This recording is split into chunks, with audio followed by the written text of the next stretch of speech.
Ladies and gentlemen, good day and welcome to the Aptus Value Housing Finance India Limited Q4FY25 earnings conference call, hosted by Dolat Capital.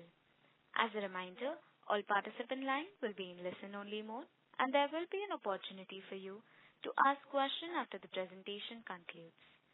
Should you need assistance during the conference call, please signal an operator by pressing star and 0 on your touchtone phone.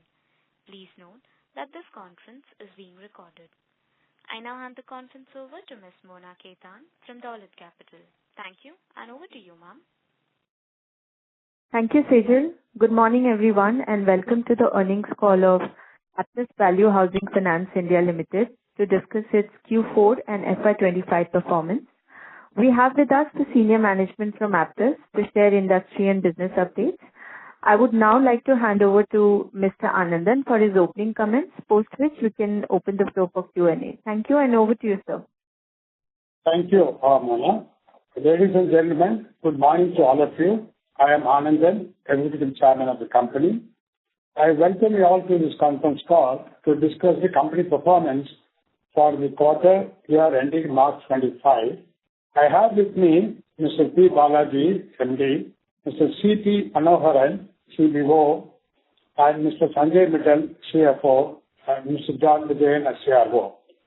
At Aptus, we believe in strong growth without losing focus on the quality of the loan book and good financial metrics.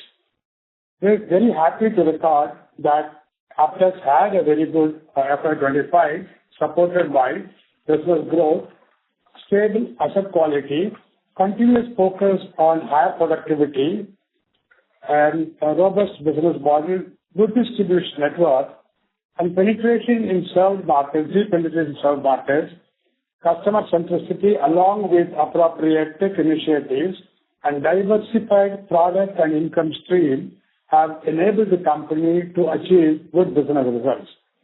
Our net worth, as you are aware, stands over 4,300 crores, and the capital adequate capital adequacy. This coupled with good support from banks, NHB, mutual funds, and BFI on the borrowing side, and with strong on-ground demand for both home loans and small business loans, gives us confidence to pursue strong growth, scalability in the years to come with sustained profitability. Further, to support our vision of reaching loan book of rupees 25,000 crores by FY 2028, we've been continuously strengthening the organization by way of investing in new branches, relevant technology, and strengthening the company with quality manpower across all functions, more particularly in the middle management. I would now hand over the line to Mr. P. Balaji, MD, to discuss the business focus, operating financial parameters. Thank you. Thank you, sir. Good morning, friends. As we have been explaining in the earlier calls, we will continue to focus on our key strategies, which are as follows. Growing disbursements and loan book, both in housing loan and small business loan, considering the large headroom available in the low and middle income segment in Tier 3 and 4 cities. Expanding operations contiguously in the states of Odisha and Maharashtra, and increasing penetration in existing geographies by opening new branches. Strengthening analytics and digital adoption. About 21% of our business in Q4 FY25 has come from customer referral app, construction ecosystem app, and social media channels. Our focus shall be to increase the leads through these channels in addition to the leads from the physical branch network. Continue to focus on productivity, collection efficiency, OPEX, and cost of funds. The new mobile-first lead management software, which was launched in April 2024, has settled very well and is bringing in good improvements in terms of streamlining of our processes, service delivery, lesser bounce rates, improved collection productivity, better regulatory compliance, and improving overall efficiencies. We are continuously monitoring the functioning of this new system to bring in more improvements. Now coming to the major performance highlights, our AUM grew by 25% year-on-year to 10,865 crores. Disbursements grew increased by 10% year-on-year to 1,064 crores. Disbursement growth for the year was at 15%. We have 300 branches as on 31st March 2025. Of this, 10 branches are in the states of Maharashtra and Odisha, and the balance 290 branches are in the states of Tamil Nadu, Andhra Pradesh, Telangana, and Karnataka. Total branches added for the year were at 38. Total live customers crosses 1.6 lakhs. It is 21% growth year-on-year. NPA was at 1.19%. Now coming to the asset quality, collection efficiencies were at around 101.16%, and our 30 plus DPD improved to 5.91% as on 31st March 2025 as compared to 6.21% as on 31st December 2024. Net NPA was at 0.89%. Provision coverage has been consistently maintained at around 1.03%. We are carrying a total provision of around 111 crores, including a management overlay of 55 crores, and this, when computed as a percentage of NPA, works out to a coverage of 87%. Credit cost for the quarter was at 0.3%, which was almost similar to the previous quarters. NIM was at 12.96%. OPEX to assets were at 2.63%, despite investments in new branches, technology, and HR. PAT was at 751 crores for the year, which is a growth of 23% year-on-year. ROA was at 7.73 and ROE was at 18.76%, which is one of the best in the industry. For the quarter, the ROE crossed 19% and was at 19.66%. Now coming to the funding, during the quarter, we diversified our borrowings further by issuing NCDs aggregating to 325 crores to mutual funds. Of the total borrowings, 52% are from banks, 15% from NHB, 19% from NCDs issued to IFCs and mutual funds, and the balance is in the form of securitization. As on 31st March, we had sufficient on-balance sheet liquidity of 1,155 crores, including undrawn sanction of 678 crores from banks. I would like to highlight one of our strategic shifts in the funding approach this quarter. We executed our first direct assignment transaction for a small amount of around 75 crores of non-housing portfolio in our housing finance company. As you are aware, we have historically maintained a conservative stance and stayed away from DA. However, given the evolving funding environment and the long tenure nature of our book, we saw merit in exploring DA, which will complement our strategy for both diversification of borrowing and ALM management. This also helps us to strengthen our PBC criteria. Going forward, we will be looking at doing DA transactions on a selective basis. With this, I close my remarks and I open the floor for the question and answer. Thank you. Thank you very much. We will now begin the question and answer session. Anyone who wishes to ask a question may press star and 1 on their touchtone telephone. If you wish to remove yourself from the question queue, you may press star and 2. Participants are requested to use handset while asking a question. Ladies and gentlemen, we will wait for a moment while the question queue assembles.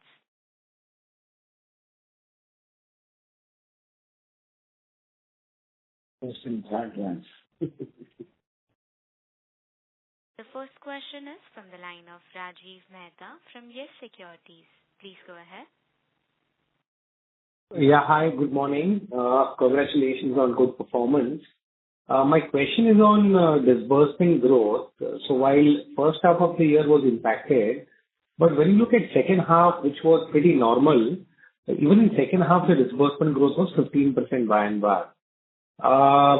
So, I mean, can you share disbursement growth figures, say, at the state level? Because when you look at the state-wise, growth momentum, then Tamil Nadu seems to be coming back, but AP seems to be losing some steam.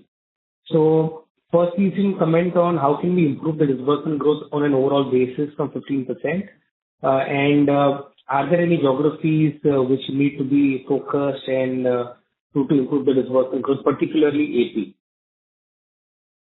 AP? Thanks, Rajiv, for the question. I'm sure this question might be there with all the people. I'll just explain it for the benefit of others as well. If you look at our disbursement growth, as you rightly said, it is 15% year-on-year. But if you look at our 3,604 crores of disbursement, this is actually 11-month disbursement as against a 12-month disbursement of last year, which was at around 3,127 crores. So, if you factor in that 1 month disbursement, the disbursement growth would have been around 18 to 19%. And if you look at the year-on-year disbursement for the last quarter, it has grown by 10%. Basically, it is because of the base effect. If you look at our disbursements last quarter, Q4FY25 was around 750 crores and Q3 was also 750 crores, which spiked up to 968 crores in Q4FY24. But in FY25, the disbursements have actually evened out. If you look at our Q2FY25 disbursements, it was 935 crores and Q3 was 930 crores and Q4 it has become 1,064 crores. So it is actually because of the base effect the growth is at 10%, and it is not because of any market sentiment or market availability. So, and also as you rightly said, Tamil Nadu has also almost coming back to normalcy with other assets under management growing at 14%, and Tamil Nadu growth quarter on quarter was 14% and year on year was around 11% on the disbursements. So actually we are not seeing anything on the ground. It is basically the base effect which has had an impact on the growth. Okay. Sir, basically I was actually looking at the second half only because second half was pretty normal and that kind of, adjusts the base for making it more comparable. So even in the second half, the disbursement growth is 15%. So the point is, if we were to grow at 25-30% in the next year, if that is the aspiration, then given the current runoff rate, we need to grow our disbursement next year by 26-27% on the current year base of FY25. So can we scale up to that kind of disbursement growth in FY26? And what can be the sources of growth improvement? You can talk about branch addition plans. You can talk about how the productivity at the sales officer level can be improved. Whether do we need to do more sourcing from alternate channels and how could that be driven? Just wanted to get more clarity on how the growth in disbursement will come about at a much higher level for us. If you look at even at the 15% disbursement growth, the loan book growth has been at around 25%. So for the year FY26, our guidance will be around 24 to 25% of disbursement growth and around 28 to 30% of loan book growth. But how this will be achieved, I'll give you the following things which will be focusing. One is, the first thing is the new business from new branches in new states. Basically in Odisha and Maharashtra, we already have 10 branches. We'll be opening 10 more branches in this year. So the business from those branches will contribute to the growth. Next one is business from new branches in the existing states. So in this year, we are planning to open a total of around 40 branches. So the business from that will contribute to the growth. Then next thing is impact of full year business from the new branches which has been opened last year. We have opened 38 branches. So the full year contribution of those branches will also contribute to the growth.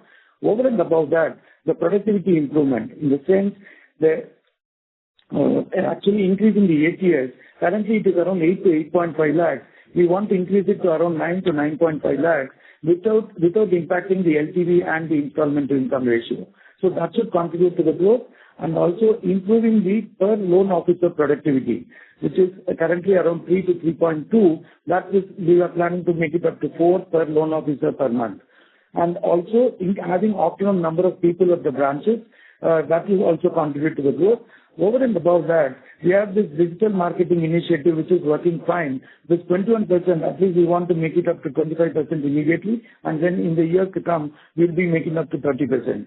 So this is actually, all this has been broken down across branches and also the sales officer wise, which gives us this confidence of growing, giving this guidance of around 24 to 25% disbursement growth. And also loan book growth of 30%. Okay. And just on funding side, you can share the incremental cost of borrowings, now for the HFC and for the NBFC from the banks. And also please give us some color on how the existing bank loans will reprice down. what is the benchmarking of it and how it can reprice down in the coming quarters? And lastly, on NHB funding, is there any sanction in hand or any pipeline for that? Yeah.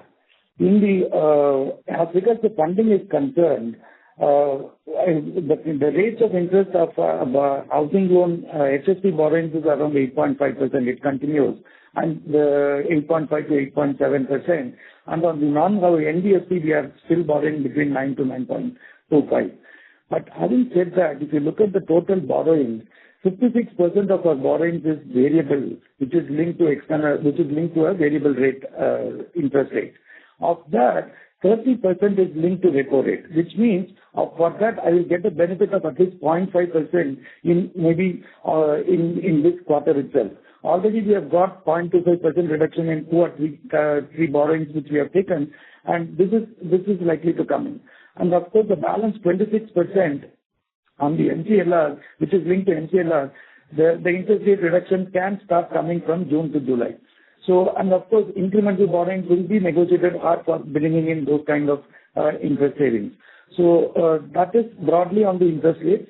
And NHB borrowings, we have got a sanction of 300 crores. We'll be taking a decision on when to take that money out. Great, sir. Thank you so much for answering my questions and listening. Yeah. Thank you. The next question is from the line of Renish from ICICI Securities. Please go ahead. Yeah, hi, sir. Congrats on a good set of numbers. So just two things. One on this provision on the stage 2. So when we look at stage 2 assets, it actually fell by 20 basis points sequentially, wherein the PCR actually gone up to 8.5 versus 7.8 sequentially. So just wanted to get a sense that what is driving this high provisioning in stage 2? I mean, is it due to we see some stress in some pockets, or how one should look at this number, sir? Yeah, actually speaking, we are not seeing stress in any of the markets or any of the products.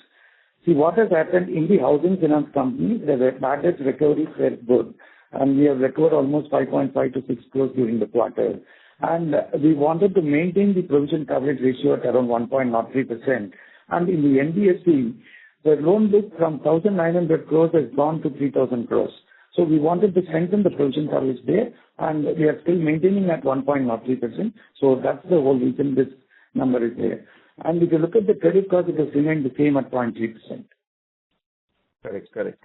And just to follow up on that, so do we foresee any derailment either on growth or collection due to this Tamil Nadu bill? This Tamil Nadu ordinance, yes, it is a fact that it has been announced by Tamil Nadu government. But what we feel, I mean, it has been clearly stated in the ordinance that it is applicable only to unregistered MFI or money lenders who are charging usurious rate of interest. So the kind of customers whom we serve, basically with an average ticket size of around 8 to 9 lakhs, our initial feeling is that we might not get affected very much. We feel that the impact can be there in MFI and also low ticket loan providers. So, of course, this is initial days. We are having a very close watch on this. As of now, we are not seeing that kind of trends. Our collection efficiencies are better, but we are watching this closely. Got it, sir. And sir, my last question again on this geographical concentration and the growth trajectory. So when we look at last 5 years, sort of we have been able to reduce the dependency on TN market, with its share falling to almost 33% in FY25 from 52 3-4 years back. But at the same time, AP share is now more than 40%, and AUM touching almost 4,500 crore. So just wanted to get a sense, on this base, whether this 30% plus growth rate is sustainable in AP market, and let's say if you feel that there is still under penetration in this ticket segment and will be able to grow at 30% plus in AP. So then in next 2 years, our dependence on AP will further increase, right? So what is the plan to de-risk the growth from over dependence on any one state? See, actually, if you look at it, that's the reason why we have ventured into this Odisha and Maharashtra. So the business, which was around 5 crores, the AUM 2 years back, it has become 55 crores as of now. It is a healthy growth according to me, because first year was formative year for these two states, and after that, the growth has come. So we will be getting more growth from Odisha and Maharashtra this year. So to that extent, the AP growth will come down. But having said that, the penetration in, still the market availability in AP is quite huge. So that is also going to contribute.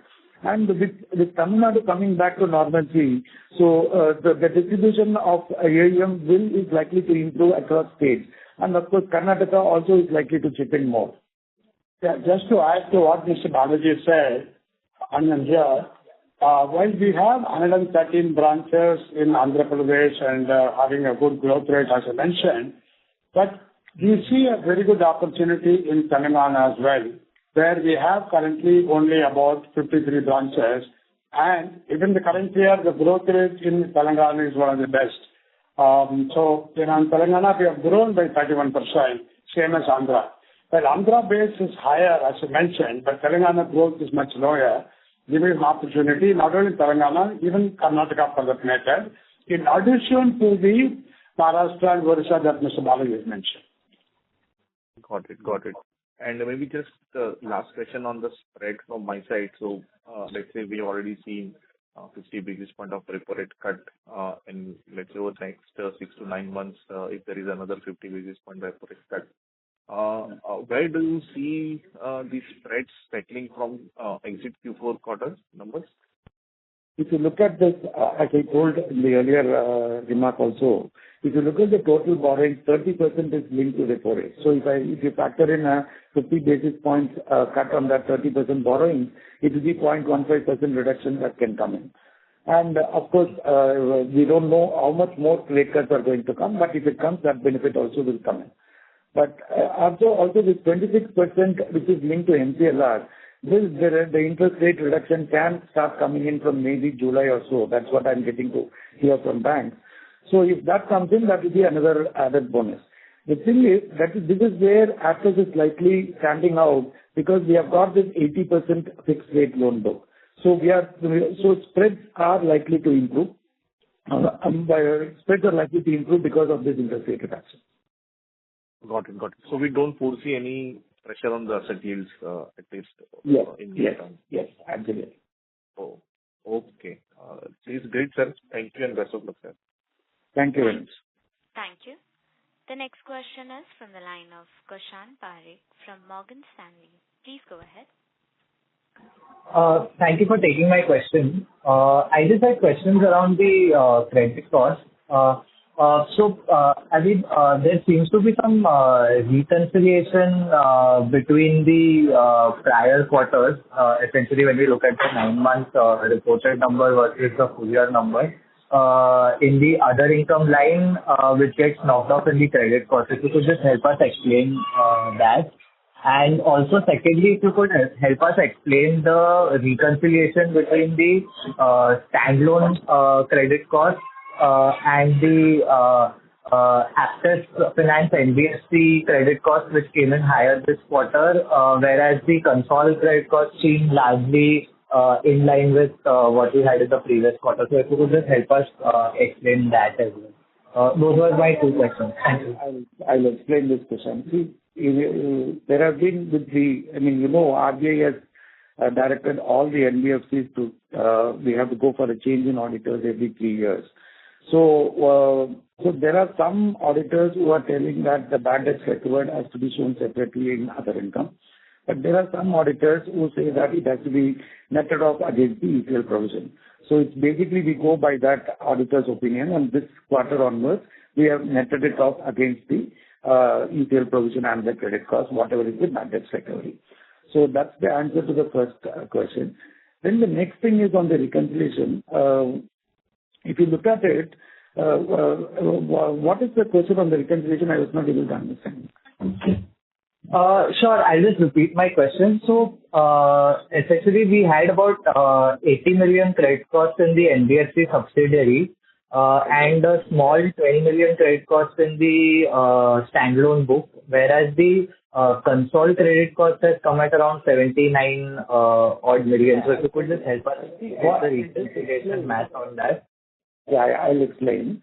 See, what is happening, if you look at it, in the housing finance company, the bad debt recovery was high during the quarter. Okay? So it was almost 5.5 crores to 6 crores, which got netted off in the standalone financials. Whereas in the NBFC, what has happened is, we all know from 1,900 crores, the book has grown to 3,000 crores. So there is a strengthening required on the provision front in that company. So we have provided more there to take care of the 1.03% provision coverage ratio. If I don't do that, then what will happen is I need to write back the provision, which will only result in additional profits. So we wanted to maintain this 1.03%. That is why this is happened. Understood. That's actually quite helpful. Those are my questions. That's all. Thank you, Krishna. Thank you. Thank you. The next question is from the line of Yash from Citigroup. Please go ahead. Hi, sir. Thanks for taking my question. So one is on the operating expenses, which sees sharp, jump quarter on quarter by 11% or so. So is it one-off or it is largely volume linked? No, actually, it is volume linked if you look at our OpEx. But what has happened, if you look at it, we have invested in branches, we have invested in technology, new lead management system. So all this is contributing to this increase, but still ours is one of the best. If you look at the OpEx to assets, it is around 2.63%. And even if you look at the cost to income ratio, on the gross income, it is maintained at around 14%, both for the quarter and also for the for the full financial year. And if you look at the net income, it is around 20%. I mean, after deducting the interest cost, it is being maintained at 20%. So this 2.63 to 2.7% cost to assets will continue. That will be the guidance from us. Yeah. 2.63 to, sorry?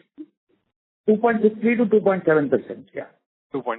Okay, got it. And so second is on the balance transfer out, if you can share the trend on it, given, our housing loan yields are north of the peers at 15.5%. So are we seeing any increase there? If you look at the balance transfers, we have been consistently, it is around 2 to 2.5%.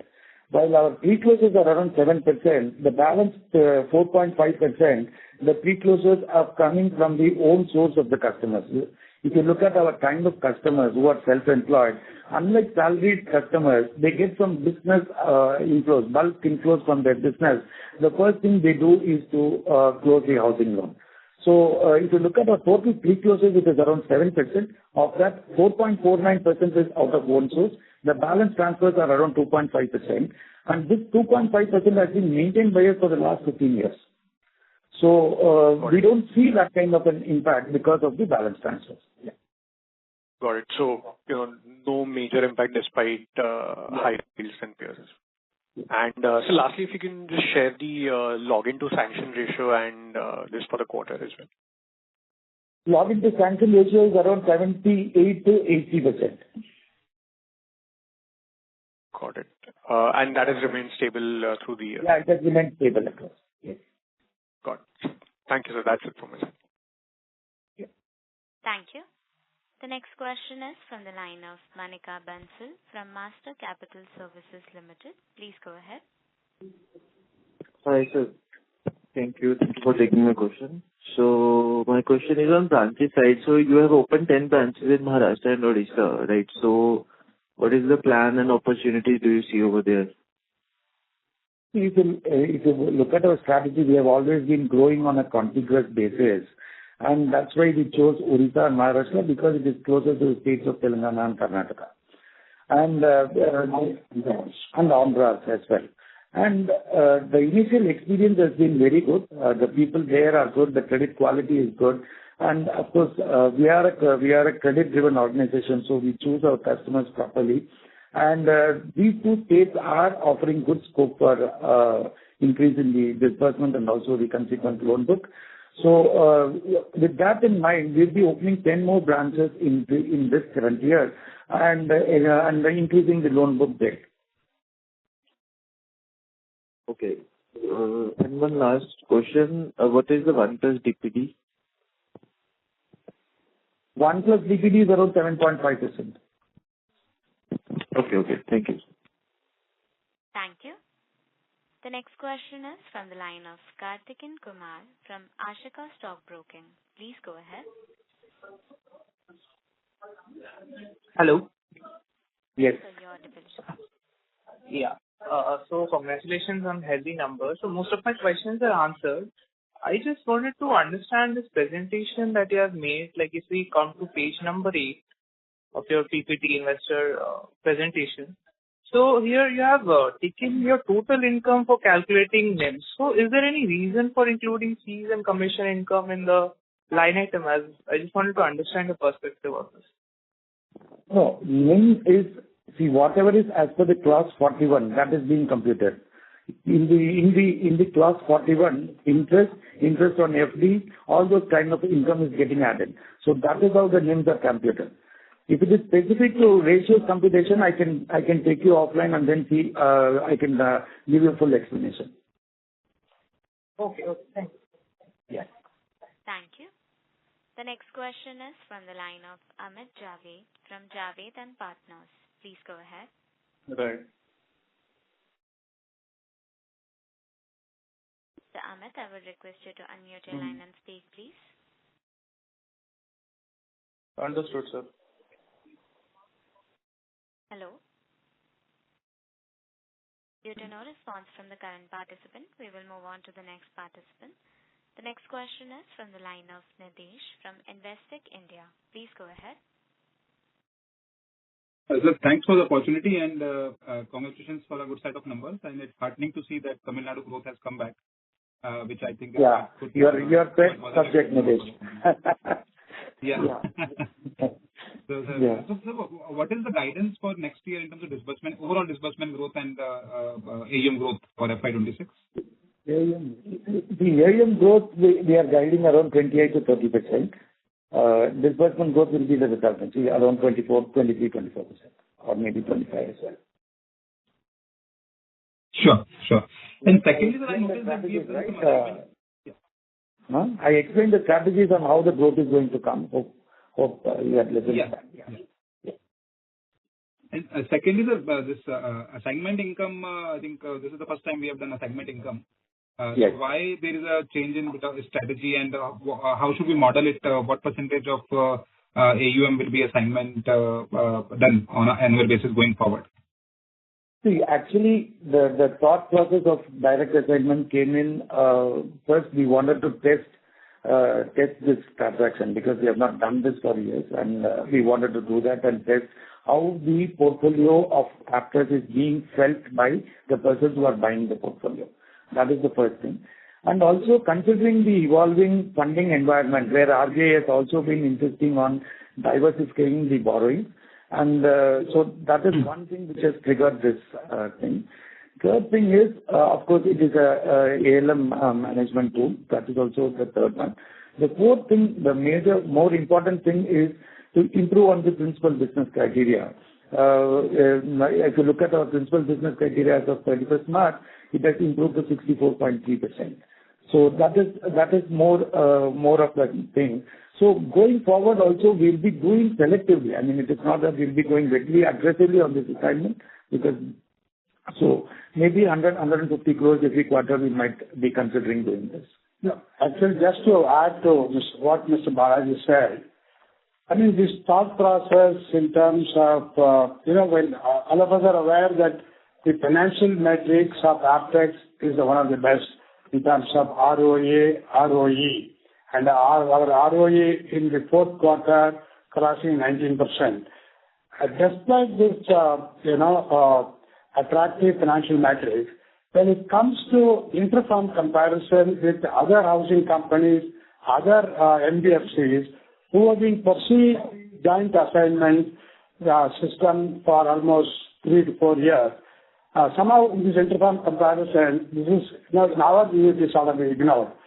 In the sense, our numbers are always compared with all the other companies who are booking the assignment income. Thereby, their NIM and ROE, whatever reported, incorporates income arising out of the assignment. Whereas our income is not. our results are not. So we would have also want to, in the end of the day, when the investors and analysts look at the interfund comparison, we are really at a disadvantage.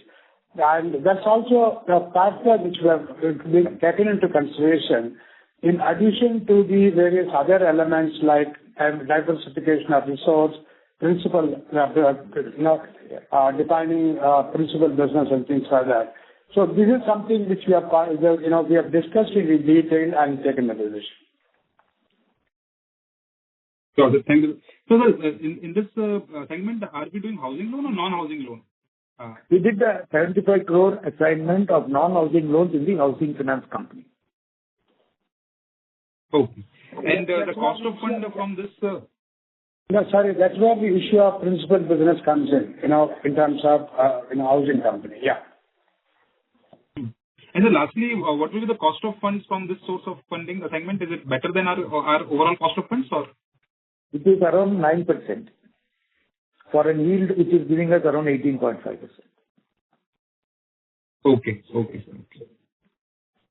Great, sir. That's it from my side. Thank you. Thank you. The next question is from the line of Rakesh Kumar from Valentine Advisors. Please go ahead.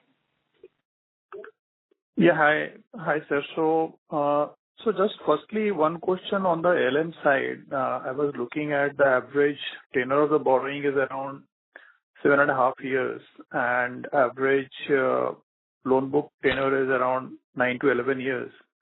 So this interest rate cycle would not, just the LM positioning would help on the margin expansion? No, if you look at the ALM, what we need to look at is what you rightly said is on the asset side, it is around 10 to 11 years. On the borrowing side, it is around 7 years. So there is a small gap. But if you look at the leverage again, our leverage is very low. So to that extent, we are comfortable on the ALM. And even as of today and going forward also, all the buckets, it is surplus. That's because our spreads are around 9% and the NIM is around 11-12%. So we don't see a problem there, and we want to limit the leverage to maybe 4 to 5 times. So that's how the whole ALM issue also will be managed. And secondly, sir, with reference to, borrowing equity breakup and, floating rate loan around 19%. So in this interest rate cycle, 38% kind of funding part of floating rate loans. So how much would be the drag in terms of, the margin, because of the rate cycle? Actually, we stand to benefit, right? See, what is happening if you're on the asset side, if fixed rate borrowings is 80%, I am not under pressure to pass on the interest rate benefit which is going to come in on the borrowings, on that 38% borrowings, to the customers. So, as compared to other companies, we are at a slightly advantageous position in terms of spread improvement and NIM expansion. No, what I'm trying to say that 19%, approximately 18.6% of the loans are floating rate, right? So anyway, that rate is going to come down, and that is being funded by the equity, which is 38% of your total borrowing and borrowing mix or which you are using in the business. So basically, on the asset yield side, your yield is coming down, which is being funded by the fixed rate kind of equity, though it has a cost of equity, but just from the accounting perspective, it will compress the margin, right? But on 19%, even if I have to reduce it by 0.25%, what will be the compression that will come in? And that is more than taken care of by the non-reduction in the loan book. Yeah. Sorry, I missed. There is some overlap. Could you come again, sir? See, on the 19% of the loan book, even if I have to reduce by 0.25% because of the interest rate benefit that I'm getting, what is going to be the impact? Because 80% I'm not going to reduce at all. So that will be offset. That's what we are trying to explain. Correct. Yeah. It will be marginal, but I was just thinking that how much. It will be very marginal. We can discuss it offline for the specifics. Yeah. Sure, sir. Sure. Thank you. Thank you, sir. Thank you. The next question is from the line of Mona Ketan from Dolat Capital. Please go ahead. Yeah, hi, sir. Just a few questions from my side. So Sorry firstly, to interrupt, ma'am. Yes. yeah, is it better? Yes. Yes. Yeah. So, in your PPT, you have given this time the average ticket size in housing book, it's about 9.2 lakhs. So this is the incremental average ticket size, right? At a portfolio level, it should be a tad lower. Is that a fair understanding? It is it is not at the portfolio level, it is on the sanctions. Got it. Current year, yeah. Sure. And when it comes to your bank borrowings, what share is fixed rate bank borrowings? If I'm correct, you do borrow at fixed rate from banks. And what is the typical tenor in those borrowings? 44% is the fixed rate, and typical tenor is, if it is bank borrowing, it is around 5 years. If it is from NHB, obviously it is 10 years or 15 years. No, so of the total borrowings, 44% is fixed rate, but of the bank borrowings, how much is fixed rate versus floating? I don't have that number. I'll communicate to you, yeah. Okay. And within that, what is the typical tenor when it comes to bank fixed rate borrowings? Is it also 5 years typically or lower? Yes. We don't borrow lesser than 5 years, so that is very clear. But this specific number, I'll get back to you. Got it. And on the when I look at your self-employed versus salaried mix, if I look at the last couple of quarters, the share of self-employed has increased. So how do we read this? Is it driven by some regional factors or any change in lending approach? A few quarters back, it was almost self-employed share was almost 71, 72. It increased to 78. So how do we read this? No, it's not a major increase, Mona. The thing is 72 to 71 to say 73 or 74. But the thing is our kind of customers are self-employed customers. That philosophy doesn't change for Aptus. The salaried customers are basically they are cash salaried customers, plus one member in the family will be running a business or something like that. So that is what is getting classified as salaried customers. So the underlying for any of our customers is mostly self-employed people and mostly giving essential services. Got it. And just one thing on the assignment portfolio that you did. So incrementally also, we plan to do only non-housing portfolios to benefit from the loan mix requirements. Yes. And how large could this be as a share of the AUM? No, actually, I told you, we are not going to be very aggressive on this front. Okay. Maybe 100 to 150 crores a quarter, we'll be able to do this. Sure. Thank you so much. Thank you. The next question is from the line of Aman from Phillip Capital PCG. Please go ahead. Hello, am I audible? Yes, Aman. Yes. Hello, Mr. Balaji, and congrats to the management team on a strong quarter and good results. Thanks. So my question is specific to Odisha. So I think one of your peers also, the bigger peers also tried going into the state, but didn't really have much business there. So is that something that is sort of, slowing down our expansion plans in any way? Because I see, so if I remember correctly, you have mentioned about 10-15 branches every year and potentially 10-15 branches in Odisha and Maharashtra over the next couple of years, right? So, is that something that is weighing in on you? No, what I mentioned was 10 branches in both Odisha and Maharashtra. So that means 5 branches more in Odisha this year. And if you're asking specifically about Odisha, we are actually having very positive response. And the loan book which we have built is very strong and the repayment patterns are very good.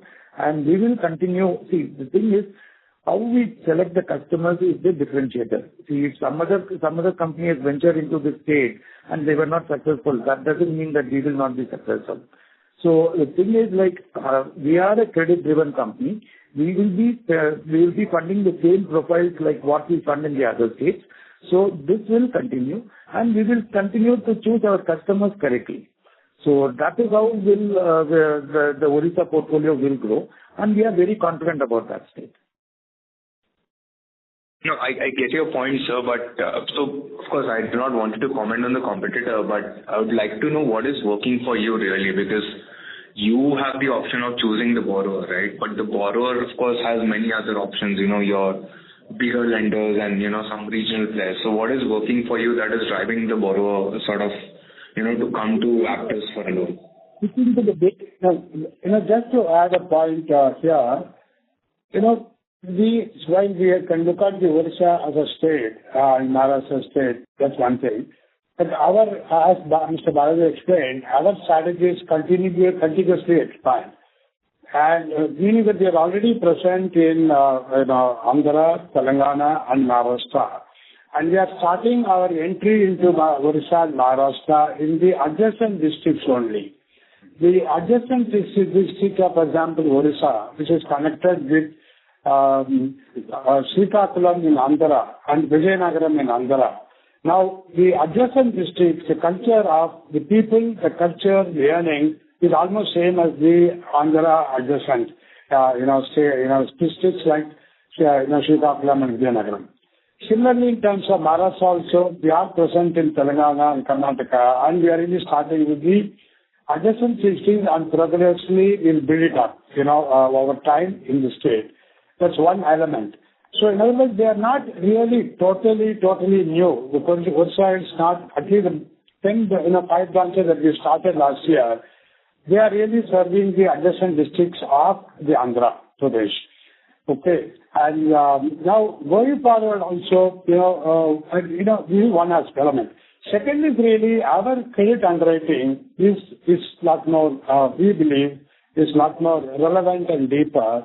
And with the philosophy that, whatever business that we do is going to be, credit driven rather than disbursement or sales driven. Okay, got it, sir. I think that broadly answers my question. And so my last 2 questions will be on disbursements and then a couple of quarters back, I remember Mr. Balaji mentioning a bit about some issues in Karnataka with respect to the e-Khata, right? And one of your peers again mentioned that to an extent these issues have been solved. So have we seen any disbursement pickup in the state of Karnataka? Definitely, there is a good disbursement pickup. If you look at last year also, I think there has been a good growth. One second. Okay, and sir, one last question would be in the Maharashtra disbursement. So are we seeing any sort of competition in terms of the rates? Because I think Maharashtra is a fairly competitive state with a lot of lenders, right? So are we seeing any pressure on our incremental disbursement yields? No, but as Mr. Anandan also explained, again we are in this contiguous expansion mode where Maharashtra, just to give you a broad guideline on the Karnataka, it is around 26% growth has come. So the e-Khata issue has got solved and the growth is coming back in Karnataka. That is one. Now coming to Maharashtra, again this contiguous growth is being followed, and most of the branches are close to Telangana state, where the credit culture of these people still spills over to these branches. So we are not seeing that kind of pressures on the yields, and we'll be continuing this kind of growth in this state as well. Okay, fair. So just to conclude your explanation, so you're sticking to the border states where the culture is pretty similar to the current states, and of course the base is fairly small for us that we do not see much of yield pressure. Yes, absolutely. Yes. Okay, perfect. Thank you, sir. That answers my question. All the best for the next year. Thank you. Thank you.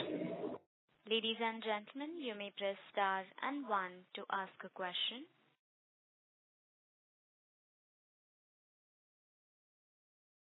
A reminder to all the participants that you may press star and 1 to ask a question. The next question is from the line of Shweta from Elara Capital. Please go ahead. Thank you, sir, for the opportunity and congratulations on a good quarter. So a couple of questions. So can you provide some color on gross stage 2, because sequentially the absolute has remained slightly sticky. So should we attribute this to a particular geography or say concentration of quasi-home loans, or business loans which are contributing to this. Even the ECL has sort of gone out there. So yeah, that's my first question. No, basically stage 2, we are not seeing any stickiness across products or across states. If you look at 31st December, it was around 504 crores. It has gone up to 507 crores. Of course, on percentage terms, it has reduced from 4.93% to 4.72%.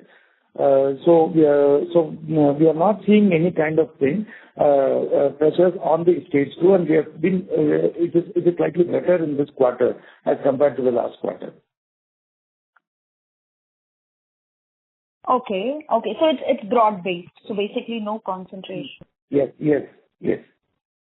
Okay.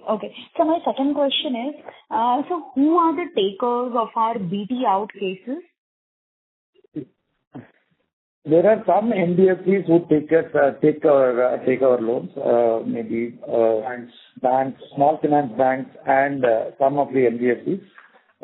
No, I don't want to name them, but it is that way. But the amount is very small. Yeah. Sure. Noted, sir. And so lastly, what is our employee attrition run rate, and how are we in terms of incentivization vis-a-vis industry standards? Thank you.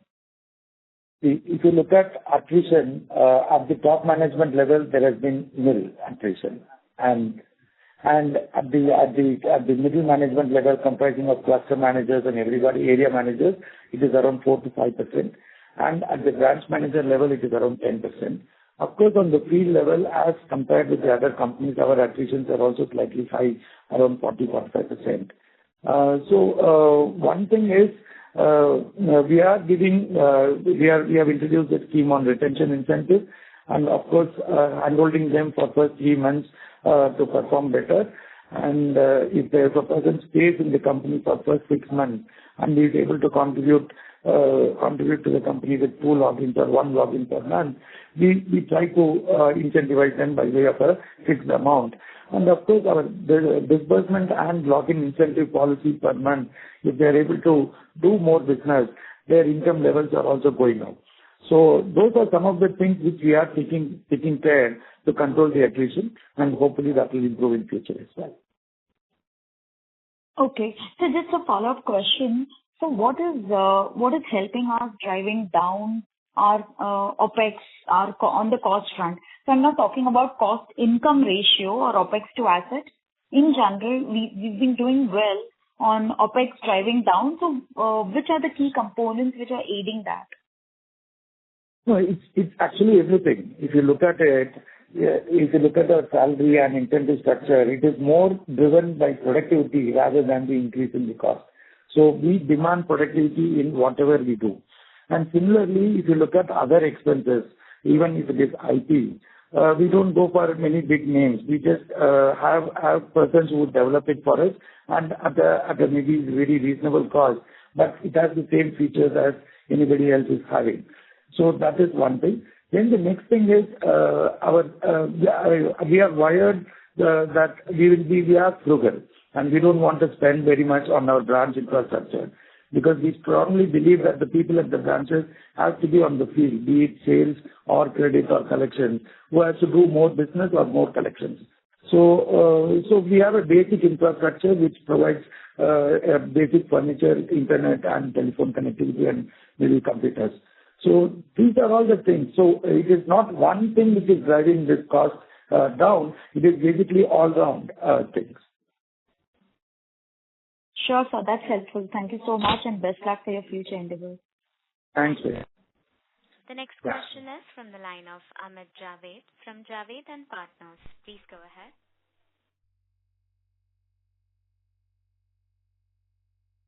Amit, I would request you to unmute your line and speak, please. Due to no response from the current participant, we will move on to the next participant. The next follow-up question is from the line of Rajiv Mehta from Yes Securities. Please go ahead. Yeah, thank you for allowing a follow-up. Sir, just wanted to check on a couple of things. So again, circling back to the cost, so we are confident about achieving the disbursement growth and the AUM growth numbers that we've spoken. with the same cost structure in terms of, say, employee salary, incentives, similarly locations where we are present? Definitely. Commission is given out? Yeah. No, definitely, Rajesh. See, if you look at it, I explained the strategies on how we are going to get the growth. So basically, all this, the strategies which I've told, has the productivity element imbibed in that. So there is no compromise on the productivity. So definitely, we will be able to achieve this at these cost levels. And so one thing, the rejection rates for the logins in FY25 versus FY24 were stable or higher? Because I think in one of the previous answers you said that login to sanction ratio has been stable, implying that rejections have also been stable. Yes, absolutely. It has been stable all through the years. Yeah. Got it. Yeah, that's it, sir. Thank you. Yeah. Thank you. The next follow-up question is from the line of Kushan Parekh from Morgan Stanley. Please go ahead. Thank you for taking my follow-up question. I just had one question. If you could help us refresh your credit cost guidance. I see that we have put out a press release at 40-45 basis points. But I just wanted to understand this a little bit more and contextualize it in light of the accounting change that we had with the auditor change, where we are now netting off the bad debt recoveries from our credit cost, and also from a point of view of provision cover that we would like to maintain on the book, essentially. So if you could just help. Richard, we were not able to hear you properly, but there was some echo. But what I understand is you want some guidance on the credit cost, correct? Yes, in context of the fact that we have this accounting change with the new auditors, with netting off of bad debt recoveries now within the credit cost. That is just an accounting treatment. So the accounting treatment will not have any listing on the credit cost. See, what our guidance on the credit cost is around 40 to 45 basis points.